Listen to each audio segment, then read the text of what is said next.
Okay, we don't need to steak. We can just watch the original.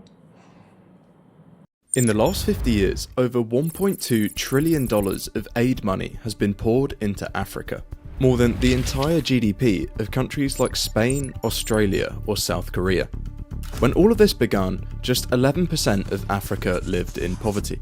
But by the 1990s, after floods of money and global campaigns, that number had actually increased to 66%. And today it stands at 38%, over 3 times higher than when the aid program started. In fact, back in the 1950s, the average Western European was just 5 times richer than the average African. Now the gap has more than doubled to 13 times. Today, over half of all Africans still live on less than $5.50 a day, and nearly 600 million people don't have access to electricity. That's not to say this is an entirely recent phenomenon. Africa has always been poorer than the rest of the world, at least for the past 300 years.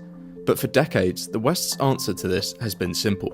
The reason they're poor is because they don't have enough money, and to fix that, we simply just need to give them more. So that's exactly what's happened.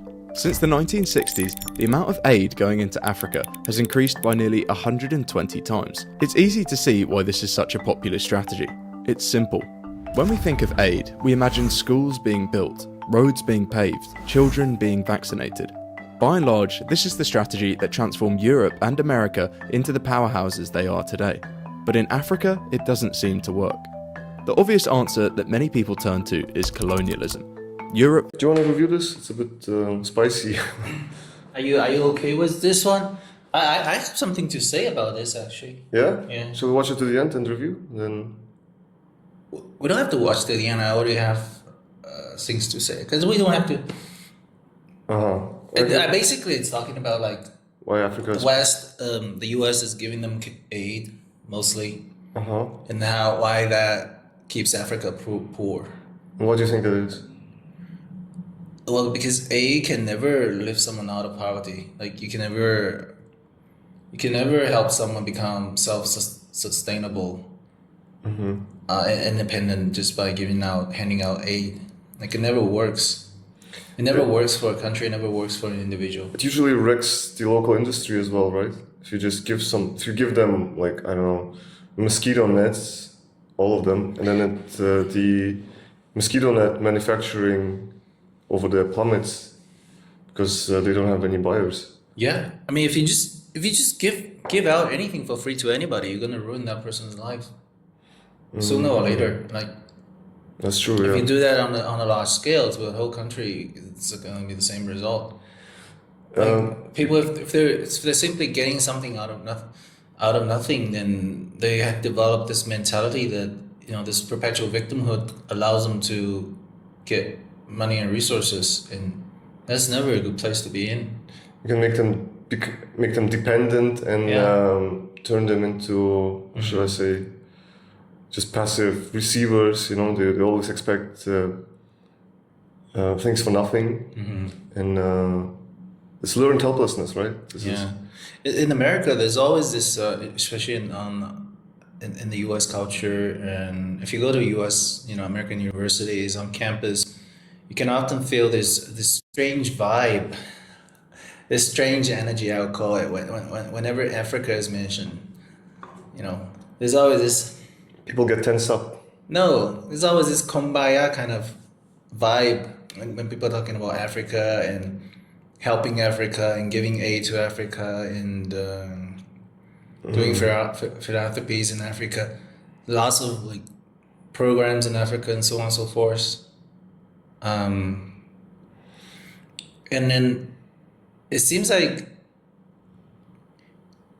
how do I put it?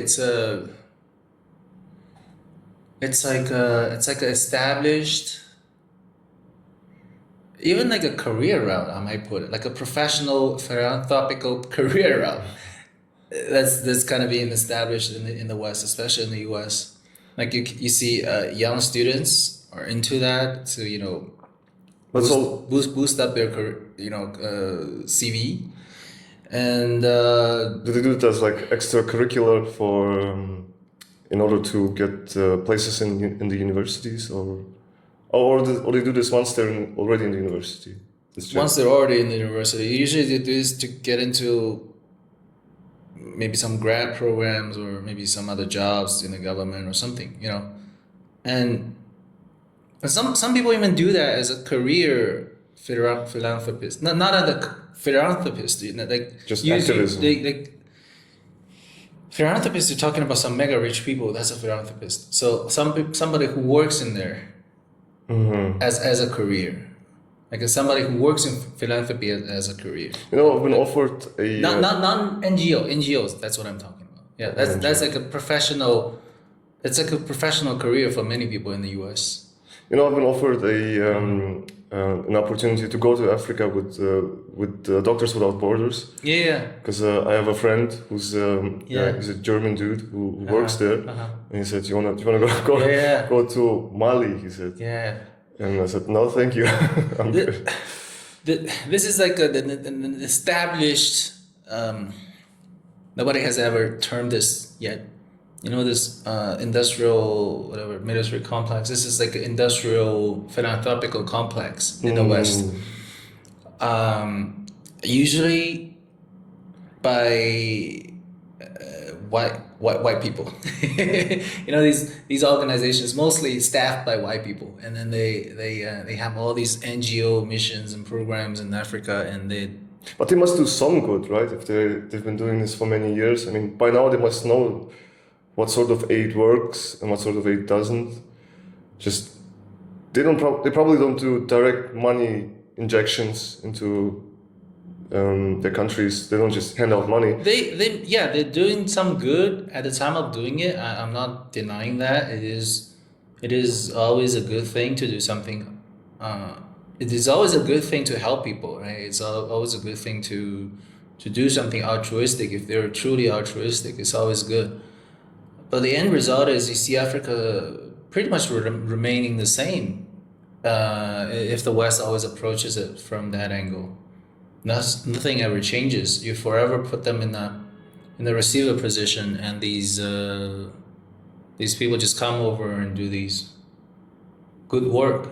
It's kind of embarrassing, right, for these countries. I mean, individually, like people don't care probably, but if your country is a net receiver of aid, needs constant patronage by Westerners, I mean, it's a bit sad, right? And maybe Africans don't see it that way because they really need the aid. But it's been so long that they've been receiving help from the West, and it's been like several Marshall plans of money that were poured into Africa, and doesn't seem to have produced significant results.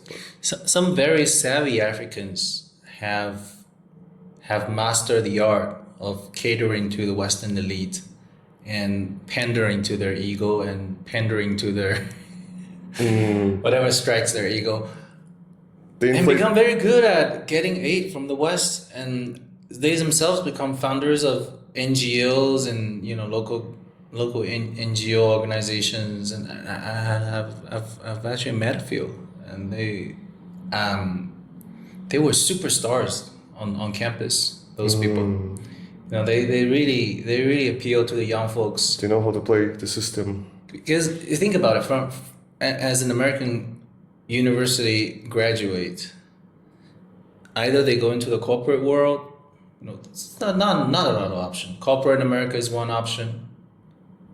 Or they go abroad. Usually, some of them go to Asia. You could start a business. Yeah, but the startup success rate is very low, very, very low. Like the startup, most of them fail within 3 to 5 years. Some of them go to Asia. China and Japan can be huge, destination for Americans who want an alternative, alternative outcome in life. I've of course met quite a few of those guys, and also a large chunk of them will go to Africa.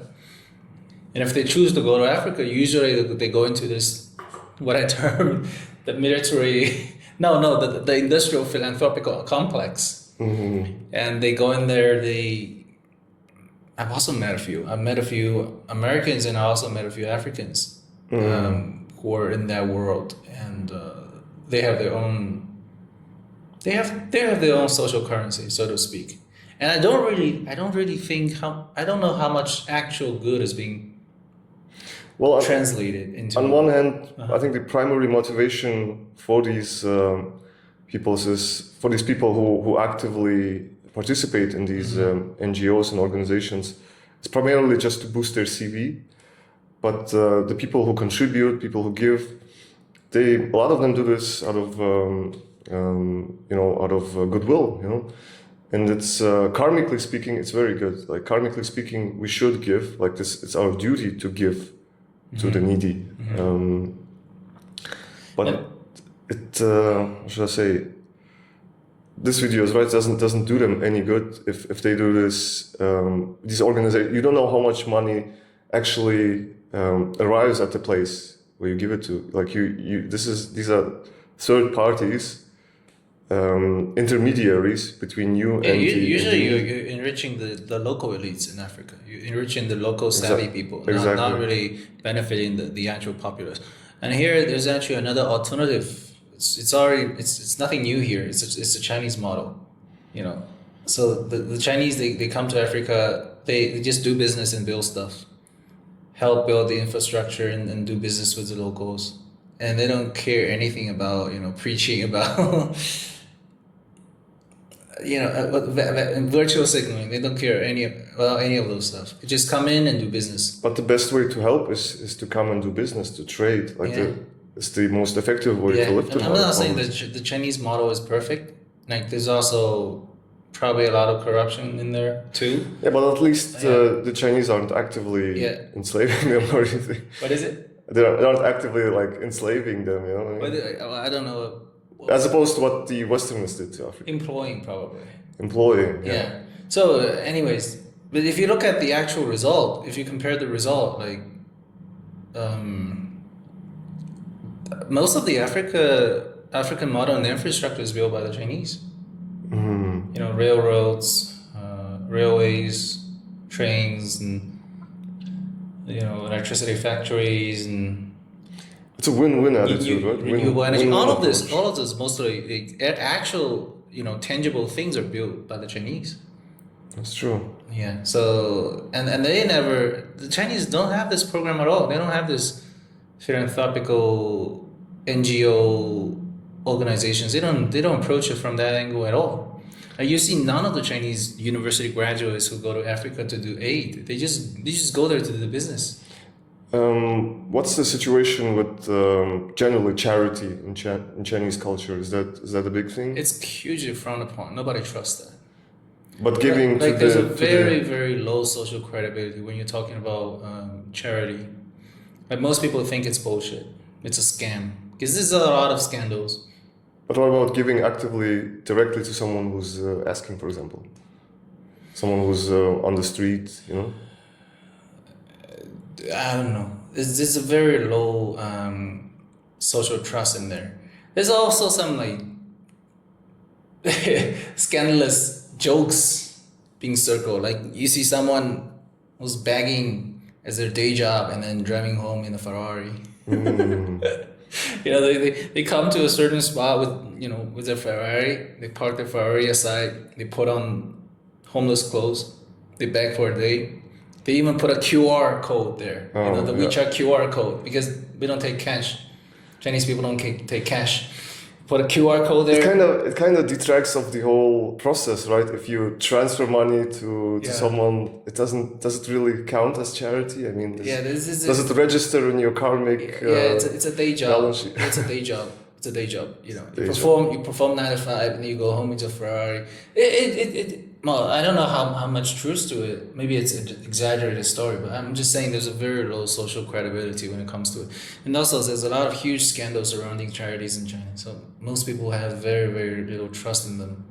There's a very good Sherlock Holmes book about this. One of the books, it's based on this guy who's a proper gentleman, right? He lives out in the country and he travels to London for work.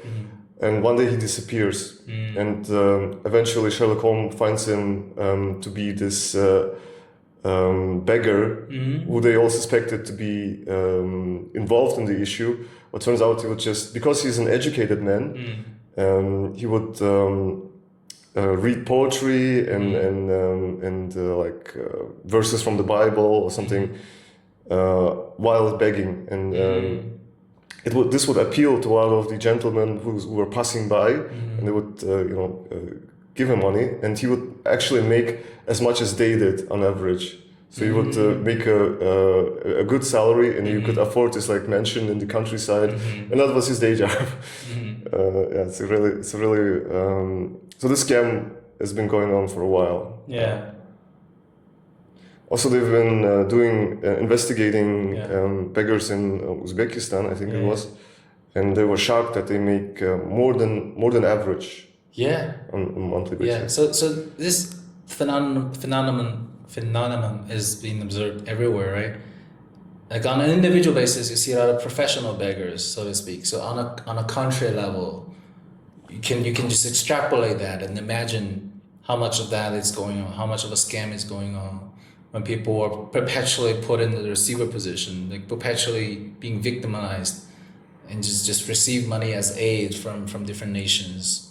You can naturally develop this capacity of being professional beggars, so to speak, just put it bluntly, right? Because if you just dig into a little bit about this beggar world, there's a lot of mafia, controlling these people, using them as pawns and get money from police are involved, sympathizers, right? Everywhere is like this. So if you extrapolate that, you might see that on a whole continental scale in Africa. I'm talking it as bluntly as I can, but probably that's the situation. But in Abrahamic religions, both in Islam and Judaism, there's a concept called sadaqah or tzedakah, same word, and it means charity, right? You have to do charity because all these holy books, they say that it's your duty to give because God acts via you, so to speak, and if you give, you shall receive. So everyone watching there should give to charity. Yeah, I think that's also one of the motivational driving force behind a lot of the Western, charity activities. There's this huge, like you said, the Abrahamic religious impact from there, because China's largely non-religious, especially in the Abrahamic sense of religion, right? Chinese people are largely, 99% of them are not Christians or Muslims. I'm talking about Han Chinese, the majority Han Chinese. And so there's no such religious driving force behind this charitable endeavor. Plus a very low social credibility that people have towards, that people perceive of these charitable organizations, both within and abroad. But Chinese people are also perceived to have low empathy in the sense that you see videos where people get hit on the street, and maybe it's just a culture. It's not low empathy, I'll never say. Or maybe there are legal reasons for it, but just people don't intervene. Yeah, that's also very sad. It's I wouldn't say low empathy. I would say it's just there's a lot of bad legal precedents here, because some people step in and helped, and they got framed as the perpetrators. Because the actual perpetrator left the scene. Yeah. So whoever stepped in and helped, they got framed, and they got framed not only. They got a lot of time they got framed by the victim. This is crazy. This is really crazy. Like the victims, they don't go after the actual perpetrator. They just go after the ones who are helping them. And so that's a lot of such cases happen, and that's why people started to protect themselves first, and then they don't get involved, which is very, very sad. But because the perception is that because in China there's so many people. So sort of these things happen all the time. You get desensitized to it, and you think, I just don't want to get involved. Yeah, and it sounds very cold-hearted, and it's actually sad. So you have to strike a balance between like charity and doing business. Because the difference between charity and doing business, I guess, like to put it bluntly, charity is you giving without the expectation of receiving anything, whereas you do business, there's always an explicit exchange of value between the participants. Right? So in that case, when Chinese people, get in love with Africans with that attitude, with that mindset, that kind of forces Africans to give something also in return. That forces them to work, to contribute, to be self-reliant, which might in turn be actually good for the nation, for the continent. I also don't agree that people should be 100% mercantile or should be 100% transactional, because that's also sad. So you kind of have to strike a balance. That's why in a funny sense of karmatic balance, you have the West We just give out of coming there with a high horses and coming there with a lot of aid that doesn't do much, and the Chinese comes there cold-blooded with cold blood, calculating self-interest in doing business, and you have a combined result. That's why this world is so colorful, I guess. Yeah. But the thing about Africans, not to talk down on them or anything, it's but they seem to have a problem running their countries. Well, I've met some. Some of them are very smart. Like they just. No, they all seem to be quite intelligent on average if you talk to them. Yeah, they're very smart. Seem like on an on a human to human level, it's same as everyone else. Very smart. You meet a lot of smart people and very savvy. It's just I think they function better at small community level. Like they cannot scale this society up for some reason. They have once the village grows over 100,000, they have a problem. I don't know. You have to we don't have enough samples. I mean, the things that are happening in South Africa, for example. This can be very triggering actually to talk about African nation building. Like the only example we can draw right now that's super successful is Wakanda. Yeah. Which is, if actually it becomes a reality, it'll be awesome. But in reality, modern African nation building, or even company building or whatever, large scale, they do have a lot of the large scale organizational problems. You know what? Yeah. There's a phone conversation of Nixon with some aide of his, and they were discussing Africans, and Nixon said, "Oh, they're all childlike." It's like. Have you heard that? It's probably recorded decades ago. That's how it got declassified, right? That's how people talk about them behind their back. Yeah. That's how the elites perceive them. It's hugely politically incorrect if someone has the balls to say that out loud nowadays, but that's what they think probably deep down. And but I'm not. I still. Do you think? I don't think that's a racial reason, because I think on an individual level, humans are as smart as everyone else. There's a lot of smart people and dumb people in every ethnicity, every race.